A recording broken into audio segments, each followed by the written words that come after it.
Good morning guys and welcome back. स्वागत है आप सबका एक और नए ब्लॉग में। तो जैसे आप सब लोग जानते हैं कि मेरा जो ड्यूटी टाइम रहता है शिफ्ट पे वो 1 to 7 का रहता है। तो जैसे अभी सुबह के 3:30 बज रहे हैं, तो 1 to 7 यानी कि मॉर्निंग 1 to 7 और आफ्टरनून 1 to 7 का मेरा टाइमिंग रहता है ड्यूटी का। तो मैं ऐसे नॉर्मली अपना ड्यूटी पे था और एक राउंड ले रहा था, fire safety round and security round, जो हमारा रूटीन में आता है डेली कि सब कुछ ठीक है हमारे शिफ्ट पे कि नहीं। तो मैं ऐसे जब राउंड ले रहा था तो मैंने सोचा कि आपको एक चीज़ दिखाई जाए, क्योंकि मैं ऑलरेडी आपको दो तीन चीज़ें भी नहीं, काफ़ी चीज़ें आप लोगों को शिपिंग इंडस्ट्री के बारे में बता चुका हूँ, हमारे मर्चेंट नेवी के शिप्स पे कैसा कैसा चीज़ें रहती हैं।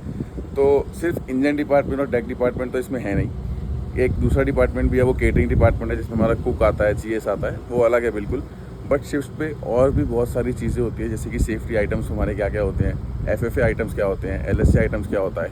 आप दुनिया के किसी भी मर्चेंट नेवी के शिप्स में देखेंगे ना, तो उसमें 3 चीज़ें आपको सबसे कॉमन मिलेंगी। वो ये है, सबसे पहला तो आप दुनिया का कोई भी बड़े से बड़ा शिप ले लीजिए, उस पर सबसे पहले आपको मिलेगा safety first, because ship line में सेफ्टी सबसे इम्पॉर्टेंट चीज़ होती है। आपको एक लाइव इंसिडेंट बताता हूँ, अभी कल की बात है, सुबह 6:30 बजे की, 24 आवर्स भी नहीं हुए इसको। हमारे साथ एक लड़का काम करता है नीचे, जो अगर आप लोगों ने इंजन का मेरा ब्लॉग देखा होगा इंजन रूम का, तो उसमें जो लड़का रात को वॉच करता है सेम टाइमिंग पे 1 to 7 का, उसको मैं ऑलरेडी जानता हूँ, पहले भी मेरे साथ सेलिंग कर चुका है, वो दूसरा सेलिंग है हम दोनों का एक साथ।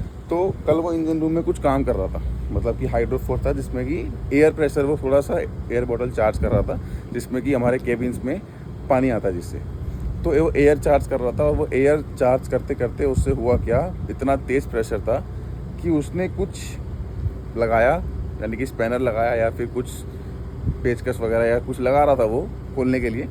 इतना तेज़ प्रेशर था कि जैसे ही उसने खोला, बाई चांस ना उसने हाथ नहीं पकड़ा था किसी जगह पे, उसने पाइप नहीं पकड़ा था कोई, तो उसका बैलेंस गया और उसका हाथ जल्दी घूम गया। और वो जुबली क्लिप, एक क्लिप होता है जो कि हम लोग पाइप में लगाते हैं, जिससे कि वो जो पाइप है वो वहीं पे अटैच रहे, हवा की वजह से लीक ना करे या फिर खुल ना जाए, क्योंकि इतना तेज़ प्रेशर था। तो उसने क्या किया, वो खोला और वो जुबली क्लिप सीधा उसके सर पे आके लगा और उसके सर से खून आना शुरू हो गया। सो आप सिर्फ ये सोचिए कि एक क्लिप लगा और इतना तेज़ वो आया प्रेशर से कि उसके सर से खून आ गया। तो सुबह सुबह उसका फ़ोन आता है मुझे कि हार्दिक जल्दी जल्दी नीचे आ जाए, ऐसे ऐसे कुछ हो गया है मुझे। वो तो शुक्र मनाइए कि वो इतना होश में था कि वो मुझे फ़ोन कर पाया, बिकॉज इंजन रूम में डेक डिपार्टमेंट का कोई लेना देना नहीं है। मेरा वॉच है ऊपर, उसका वॉच है इसके नीचे, तो मुझे तो पता भी नहीं लगता कि वो कुछ हो गया उसको। सुबह 7 साढ़े 7 बजे जो भी उसका रिलीवर आता, कोई ड्यूटी इंजीनियर आता, तब हमको पता लगता कि अरे ये क्या हो गया, इसको चोट लगी है। तो उसने मुझे फ़ोन किया, मैंने फिर अपने सेकंड ऑफिसर को बताया, मैंने कहा सर उसको चोट लगी है फटाफट, क्योंकि हमारे ऑनबोर्ड शिप में जो मेडिकल ऑफिसर रहता है वो चीफ ऑफिसर रहता है, बट अब भाई हमारे पास चीफ ऑफिसर नहीं है, हमारा क्रू एक कम है, तो इसलिए सेकंड ऑफिसर को मालूम है फर्स्ट एड का। हमें भी मालूम है, बट क्या है, हमको इन्फॉर्म करना है, बिकॉज एक बंदा ऊपर चाहिए ही चाहिए, और हमारे पास ड्यूटी ऑफिसर है ऊपर, तो वो जाएगा पहले, देखेगा सारी चीज़ें। इसीलिए शिप्स में सबसे पहले जो होता है वो सेफ्टी होता है। अगर आप सेफ़ हो तो आप दूसरा काम कर सकते हो, अगर आपका सेफ्टी चला गया आपके पास से, तो आई एम सॉरी, आप दोबारा कभी ज्वाइन भी नहीं कर पाओगे शिप्स।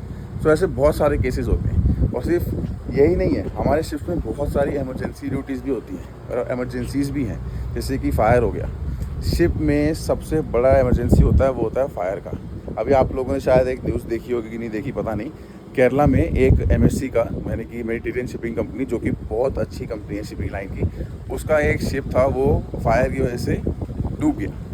अब आप सोचिए कि उसमें कितने कंटेनर होते हैं। एमएससी जो है शिपिंग लाइन की सबसे बढ़िया कंपनी है अभी तक की, उसके अंदर एक शिप में कम से कम 3000 कंटेनर, 10,000 कंटेनर, 1500 कंटेनर ऐसे लोड होते हैं। फायर की वजह से वो जहाज़ डूब गया, और अब वो डूब गया तो उसमें इतने ऑयल स्पिल हो गया। अब पानी के अंदर जो है ऑयल स्पिल होना यानी कि बहुत बड़ा प्रॉब्लम, वो भी एक इमरजेंसी है, उसके लिए भी हमारे पास अलग से प्लान होता है। बट अब वो जहाज़ डूब रहा है तो डूब गया, कुछ नहीं कर सकते उसको। तो ऑयल स्पिल हुआ, जो इंडियन गवर्नमेंट है उसने उस कंपनी पे 9,531 करोड़ का फाइन डाला है, जस्ट बिकॉज कि आपका जहाज़ डूब गया और आपने मरीन लाइफ ख़राब कर दी। बिकॉज वो कितना टन ऑयल होगा उसमें कोई जानता भी नहीं है, इतना बड़े बड़े जहाज़ हैं। हमारे शिप्स में ही हम लोग 2 लाख लीटर लेते हैं डेली, सिर्फ 10-15 दिन का 2 लाख लीटर, यानी कि 200 टन हो गया।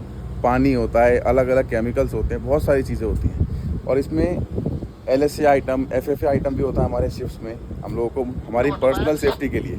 एलएसए का मतलब होता है लाइफ सेविंग अप्लायंसेस, और एफएफए का मतलब होता है फायर फाइटिंग अप्लायंसेस। तो एलएसए को जो मैं आपको दिखाता हूँ एक एग्जांपल कि हमारे पास एलएसए आइटम्स में होता क्या क्या है। सो ये देखिए, ये देख रहे हैं आप 3 कैप्सूल टाइप, 1 2 3। तो इसको हम लोग बोलते हैं लाइफ राफ्ट। ये हमारी जान बचाने के लिए है। जैसे मान लीजिए हमारे शिप में कोई इमरजेंसी हो गई, फायर हो गया जिसकी वजह से हम लोगों को शिप छोड़ना पड़ रहा है, या फिर फ्लडिंग हो रहा है, यानी कि इंजन रूम में पानी भरना स्टार्ट हो गया, कहीं से कोई लीकेज हो गया है जो नहीं रुक पा रहा है और बहुत इंपॉर्टेंट है कि हमको जहाज़ छोड़ना ही पड़ेगा अब, तो ये सब चीज़ें उस टाइम पे काम आती है हमारी लाइफ बचाने के लिए। इसकी जो पर पर्सन कैपेसिटी है ना, जैसे कि 1 2 3, ये सिर्फ 3 नहीं है हमारे पास, ये 6 है हमारे पास राइट साइड में, जो कि स्टारबोर्ड साइड कहते हैं हम लोग शिपिंग में, और पोर्ट साइड यानी कि लेफ्ट साइड। तो हमारे पास टोटल 6 है और आप देख सकते हैं कि इनका नंबर भी अलग है, 1 3 5। वो इसलिए है कि बाई चांस मान लीजिए अगर राइट साइड में यानी कि स्टारबोर्ड साइड में कुछ प्रॉब्लम हो गया है, हम लोग यहाँ से लॉन्च नहीं कर सकते लाइफ राफ्ट, तो हम लोग पोर्ट साइड से लॉन्च कर सकते हैं। सो इसमें 1 3 5 इसलिए है कि, और इसमें मेरी ड्यूटी भी है, मेरा नंबर है 1 और 2। मेरा इसमें जो है इसका ड्यूटी है मेरा अबेंडन शिप का, यानी कि अगर हमको जहाज छोड़ना पड़ा तो मेरी उसमें ड्यूटी है remove lashing and assist in launching. Remove lashing का मतलब मैं आपको बताता हूँ, इसमें जो है ना ये सिर्फ ऐसे टिका हुआ नहीं है, आपको लग रहा होगा कि ये रस्सी से बांध दिया तो हो गया, नहीं, ये एक्स्ट्रा लैशिंग है। जो मेन लैशिंग है ना वो ये है, देखिए ये देखिए, ये कम से कम 2 टन का वेट ले सकता है, यानी कि 2000 किलो तक का वेट ले सकता है।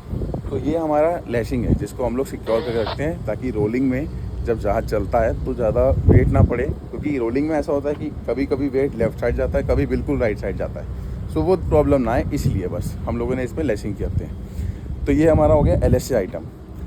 और भी हमारे पास LSA आइटम है, जैसे कि मैं आपको ये दिखाता हूँ। देखिए एक हमारे पास ये बोट है, ये देख रहे हैं आप, हमारे पास एक नहीं है 2 बोट हैं, एक उस तरफ भी है। तो इसकी जो कैपेसिटी है वो 15% की है, और ये तब काम आती है जब कोई बंदा पानी में गिर जाता है तो उसको बचाने के लिए काम आती है। ये रेस्क्यू बोट है हमारी। इसको हम लोग हर 3 महीने में लोअर करते हैं, मैन्यूवर करते हैं, आगे थोड़ा आगे पीछे लेके देखते हैं, इंजन चालू करते हैं कि ये सही काम कर रहा है कि नहीं कर रहा। हर 3 महीने में इसका ट्रायल होता है पानी के अंदर, और वीकली भी इसका मेंटेनेंस होता है कि ड्रेन प्लग खुला है कि नहीं खुला, इसका इंजन चालू है कि नहीं चालू है, वो सब चीज़ें हम लोग देखते हैं। इसकी जितने भी आइटम है पूरे जहाज पे सबकी वीकली मेंटेनेंस होती है, ग्रीसिंग हो गया, उसका सब चीज़ें चेक करना कि है कि नहीं। बाकी अब आती है हमारी FFA की बारी, यानी कि फायर फाइटिंग अप्लाइंसेस। मान लीजिए शिप पे आग लग गई तो अब क्या करें। अब हम लोग ऐसा तो है नहीं कि बाल्टी लेके ही बुझाने जाएंगे। सो हमारे पास इसमें 2 से 3 तरीके हैं आग बुझाने के। इसमें हमारा आता है सी वाटर, इसको लेके हम लोग बुझा सकते हैं, यानी कि फायर पंप, और एक हमारे पास CO2। तो मैं दिखाता हूँ आपको CO2। ये देखिए, एक है हमारा ये CO2 का, यहाँ पे हमारे पास की है, कि हमने अभी इसको बंद कर रखा है ताकि कोई लेना। ये देखिए आप की देख रहे हैं, इस की से हम लोग क्या करेंगे, ये खोलेंगे और अंदर एक वॉल्व है, इसके अंदर CO2 का सिलेंडर है। सो जो CO2 है ना वो हमारे पेंट रूम में है। पेंट रूम में एक ऐसी जगह है, ये देखिए यहाँ पे लिखा भी है CO2 this door must be kept closed caution you are entering a CO2 protected area, सब लिखा है इसमें। बिकॉज पेंट एक फ्लेमेबल लिक्विड है जहाज पे, और हमारे पास प्रॉपर एक पेंट रूम है, क्योंकि शिप्स पे पेंटिंग की ज़रूरत तो पड़ती है। तो इसको आग बुझाने के लिए ये इतनी जल्दी आग पकड़ता है पेंट कि हम लोग इसको पानी से नहीं बुझा सकते, ना हम इसको फायर पंप से बुझा सकते हैं। तो जो मैंने आपको फायर पंप बताया, उसका जो है फायर पंप का वो ये है, देखिए ये है फायर हाइड्रेंट्स, ठीक है। और जो इसमें हम लोग कनेक्ट करते हैं वो होता है नोज़ल और होस। मैं आपको वो भी दिखाता हूँ। ये देखिए उसका जो बॉक्स है फायर होस बॉक्स, वो ये है, ये देखिए, ये देख रहे हैं, ये है हमारा नोज़ल, ये है हमारा होस। जो इसकी लेंथ है वो 30 मीटर्स रहती है। तो हमारे पास ऐसे शिप्स में 32 हैं, कुछ इंजन रूम में है, कुछ डेक में है। बिकॉज अगर डेक में आग लगी है तो हम लोग डेक से भी यूज़ कर सकते हैं, इंजन रूम में आग लगी है तो इंजन वाले भी यूज़ कर सकते हैं। और एक फिक्स CO2 सिस्टम है, वो हमारे इंजन रूम के लिए। बिकॉज अगर इंजन रूम में आग लगी तो आप समझ लीजिए कि उसको हम लोग पानी से नहीं बुझा सकते। वहाँ पे कितना टन ऑयल है, कितना टन क्या है, किसी को नहीं मालूम होता।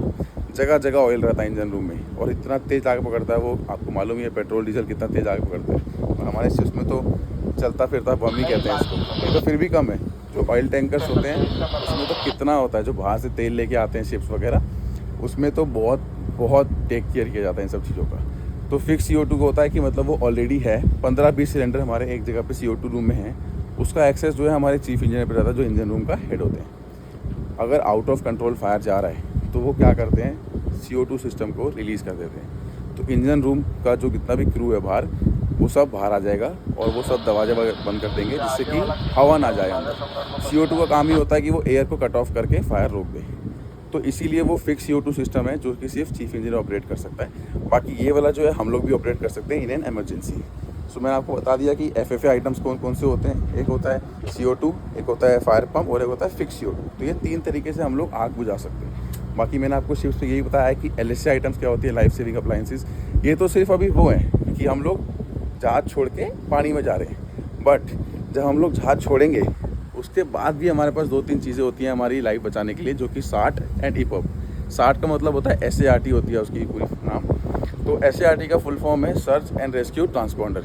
जैसे मान लीजिए कि हम लोग पानी में चले गए लाइफ राफ्ट के थ्रू, करेक्ट, बट हमको अब कॉन्टैक्ट करना है कंपनी में या किसी को शोर पे कॉन्टैक्ट करना है कि हम लोग यहाँ पे इमरजेंसी में है, हमको रेस्क्यू कीजिए।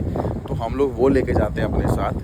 वो हमारे पास ऊपर ब्रिज में रहता है जहाँ से हम लोग नेविगेट करते हैं। पोर्ट एंड स्टारबोर्ड दोनों तरफ है। और EPIRB जो है उसका फुल फॉर्म है emergency position indicating radio beacon. तो जो SART है वो सबसे पहले सीधा हमारी कंपनी को ट्रांसपॉन्ड करता है, और जो शोर में जो कोस्टल वेसल होते हैं, नेवी के जहाज़ होते हैं, उनके रडार में रिफ्लेक्ट करेगा वो, जिससे कि उनको पता लगेगा कि यहाँ पे एक SART एक्टिवेट हुआ है। तो वो हमको सर्च करेंगे और रेस्क्यू करने का ट्राई करेंगे। और अगर उससे कुछ नहीं होता तो हम लोग अपना EPIRB यूज़ करते हैं, जो डायरेक्टली सैटेलाइट से कनेक्ट रहता है। सैटेलाइट से फिर वो नीचे इधर कोस्टल में आता है, नेवी के जहाज़ों पे या फिर शोर में आता है। तो वो हमको हमारी एग्जैक्ट पोजीशन बता सकते हैं। तो ये रहता है हमारे लाइफ सेविंग अप्लाइंसेस जहाज़ पे। और जो भी नया बंदा अगर शिपिंग लाइन ज्वाइन करना चाहता है या करने वाला हो, तो अपनी सेफ्टी का ध्यान रखे। और मुझे ऐसा लगता है कि आप लोगों को भी ये चीज़ बताने की ज़रूरत थी, बिकॉज ऐसा नहीं है कि सिर्फ जहाज़ बहुत सेफ़ है, जहाज़ कभी सेफ़ नहीं रहता। यहाँ पे इतना लोहा है, हर जगह लोहा है कि अगर बाई चांस कुछ हो गया तो मेडिकल असिस्टेंस मिलना भी कभी कभार मुश्किल रहता है। बिकॉज अभी हम लोग सेलिंग पे हैं, तो बीच समुंदर के उसमें आपको जितना प्रोवाइड किया जा सकता है सिर्फ उतना ही मिल सकता है, क्योंकि यहाँ पे कोई भी प्रोफेशनल डॉक्टर नहीं रहते। कोर्स करके आते हैं। मैंने भी EFA किया हुआ, एलिमेंट्री फर्स्ट एड, जिसमें कि छोटी मोटी चोट जैसे कट लग गया, कुछ हो गया, वो हम लोग कर सकते हैं। वो लोग अपने घर पे भी करते हैं। बट किसी का हाथ टूट गया, फ्रैक्चर हो गया, तो आप भूल जाइए कि आपको यहाँ पे प्रॉपर असिस्टेंस मिलेगा कभी ज़िंदगी में।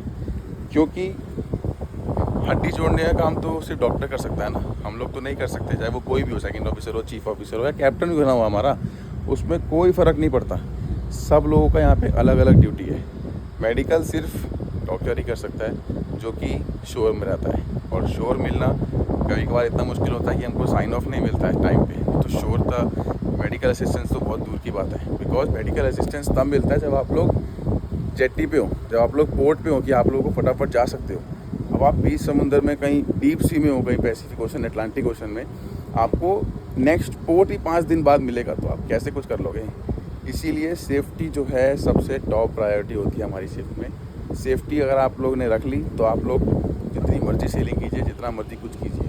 मुझे आज ही एक ऑफिसर समझा रहे थे, क्योंकि अभी सितंबर अक्टूबर में हमको एक एंकर हैंडलिंग का प्रोसेस मिलेगा, ऑपरेशन। तो वो एंकर जो है वो कम से कम 35 टन 40 टन का रहता है, यानी कि 35,000 kg या 40,000 kg का। तो वो इतना भारी है और इतना मुश्किल है वो प्रोसेस कि कभी कभार ऐसा होता है कि मानसून चल रहा है, एक तो वैसी दिक्कत है।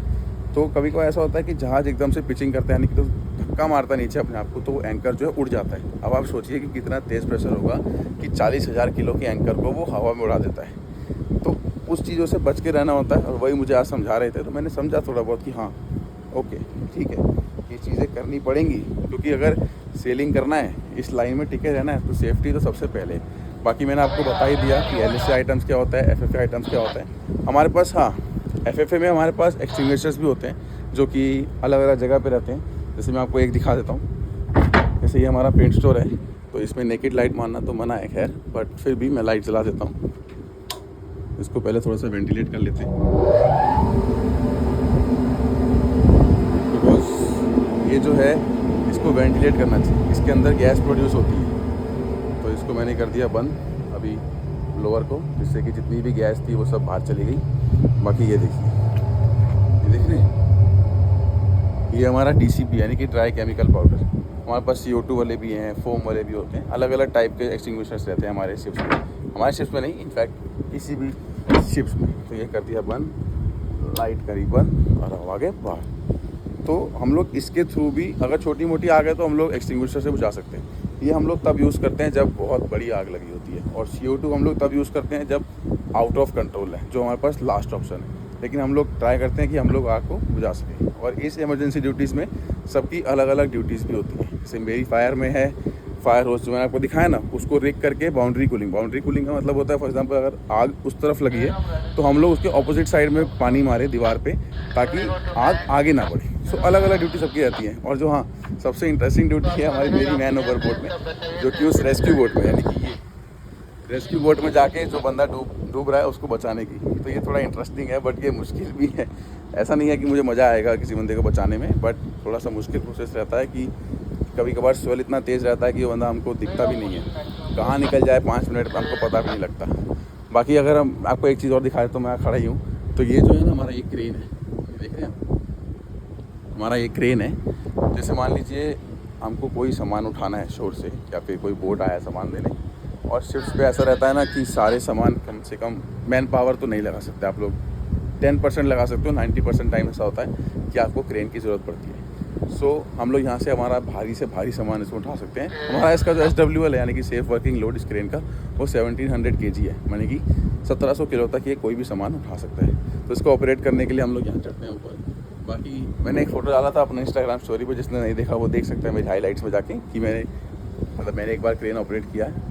मतलब ऑपरेट तो मैं बहुत बार कर चुका, लेकिन लकीली जो मेरे साथ का एक लड़का है उसने मेरा फ़ोटो खींच लिया मुझे बिना बताए। जब मुझे पहली बार उसने बिना बताए खींचा, तो फिर मैंने भी थोड़ा पोज करके अच्छा फ़ोटो खिंचवाया, जिससे कि मैं डाल सकूँ, आप लोगों को बता सकूँ। तो इसीलिए इस व्लॉग को मैं करता हूँ एंड, ताकि आप लोगों को भी पता लगे कि शिप्स में कैसी कैसी चीज़ें होती हैं। सिर्फ एंटरटेनमेंट नहीं होता, और भी बहुत सारी चीज़ें होती हैं। सो इसीलिए ये करता हूँ व्लॉग यहाँ पे एंड। और चैनल को सब्सक्राइब कीजिए, लाइक कीजिए, कमेंट कीजिए, जो आपका मन करे वो कीजिए, अपने लोगों के साथ शेयर कीजिए, ताकि वो लोग भी इन चीज़ों के बारे में जान सकें कि शिप्स में कैसी कैसी चीज़ें होती हैं। तब तक के लिए थैंक यू सो मच, और सब्सक्राइब जरूर कीजिएगा। और अगर कुछ भी आपको पूछना है तो आप कमेंट करके पूछ सकते हैं। तब तक के लिए thank you so much and take care and good bye.